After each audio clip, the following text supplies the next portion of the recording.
Question में हमें कहा था एक वैद्युत द्विध्रुव के आवेश माइनस और प्लस माइक्रोकूलम कितना 5 माइक्रोकूलम, एक दूसरे से कितनी डिस्टेंस पर थे 2 एंगस्ट्रॉम पर। दो द्विध्रुव के बीच की डिस्टेंस दे दी है।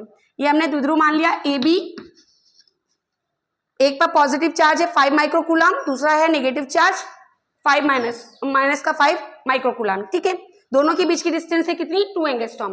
ओके, हमसे ये कह रहे हैं इसकी दो स्थितियां, अक्षीय स्थिति में हमें विद्युत द्विध्रुव के लिए क्या निकालना है विभव निकालना है, और निरक्षीय स्थिति में हमें विद्युत द्विध्रुव के लिए क्या निकालना है विभव निकालना है। ठीक है, मतलब दोनों स्थिति में, एक बार अक्षीय स्थिति में एक बार निरक्षीय स्थिति में। ठीक है, विद्युत द्विध्रुव निकालना है, जबकि हमें डिस्टेंस कितनी बोल दी है, हमसे बोल दिया कि इस द्विध्रुव से 10 मीटर की डिस्टेंस पर, यानी कि आर हमें ऑलरेडी गिवन है। ठीक है, अब हमें क्या करना है, हमें अक्षीय स्थिति में विभव निकालने के लिए फॉर्मूला पता है, v इज इक्वल टू क्या होता है 1/4 पाई एप्सिलॉन नॉट के पी अपॉन में आर स्क्वायर, जहां पर पी क्या होता है द्विध्रुव आघूर्ण होता है। ठीक है, द्विध्रुव आघूर्ण के लिए हमें आवेश को सबसे पहले एसआई यूनिट में कन्वर्ट करना है और इनके बीच की डिस्टेंस को एसआई यूनिट में कन्वर्ट करना है। आवेश कितना दिया था 5 माइक्रोकूलम, हमें पता है माइक्रोकूलम को कूलम में कन्वर्ट करने के लिए 10 की पावर -6 से मल्टीप्लाई करते हैं, तो हमने आवेश को 10 की पावर -6 से मल्टीप्लाई कर दिया, ये आ गया कूलम में। उसी तरीके से दोनों के बीच की डिस्टेंस जो थी 2a वो कितनी थी 2 एंगस्ट्रॉम।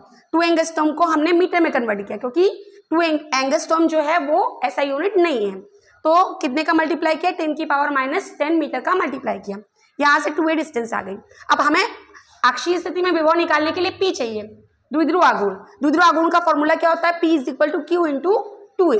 p की वैल्यू पुट की, सॉरी q की वैल्यू पुट की और 2a की वैल्यू पुट की। ये 10 की पावर -6 और -10 मिलकर कितना हो गया -16, और 5 इंटू 2 हो गया 10। अब यहाँ डेसिमल लगाइए, डेसिमल उठाकर यहाँ ले गए 1.0 लिखा, तो एक ऐड हो जाएगा +1 ऐड हो जाएगा, तो -16 में से +1 चला गया, कितना बचा -15। ये क्या आ गया, ये है द्विध्रुव आघूर्ण का है में कूलम मीटर में। ठीक है, P निकल आया। अब अक्षीय स्थिति में विद्युत विभव निकालने का फॉर्मूला पुट किया 1/4 पाई एप्सिलॉन नॉट के P अपॉन में R का स्क्वायर, R यानी कि डिस्टेंस वह हमें कितनी दी हुई थी, वह हमें दी हुई थी 10 मीटर, ये हमें दी हुई थी ऑलरेडी। ठीक है, 1/4 पाई एप्सिलॉन नॉट के का वैल्यू पुट किया, यहाँ पर क्या होता है 9 × 10⁻⁹, इसको याद कर लेना। P का वैल्यू हमें दिया हुआ है, हमने निकाल लिया, ये 1 × 10⁻⁻15 ये पुट कर दिया। R का स्क्वायर किया, यानी कि 10 का क्या हो जाएगा स्क्वायर, क्योंकि R की वैल्यू कितनी दी हुई है 10 मीटर, 10 का स्क्वायर। अब माइनस के 15 में से प्लस का 9 चला जाएगा, कितना बचेगा -6 ये हो गया, और 10 की पावर 2 है, ऊपर जाएगा -2 हो जाएगा, तो -6 और -2 मिलके कितना हो गया 10 की पावर -8, मतलब 9 × 10⁻⁸ इतना वोल्ट अक्षीय स्थिति में आ चुका है विभव।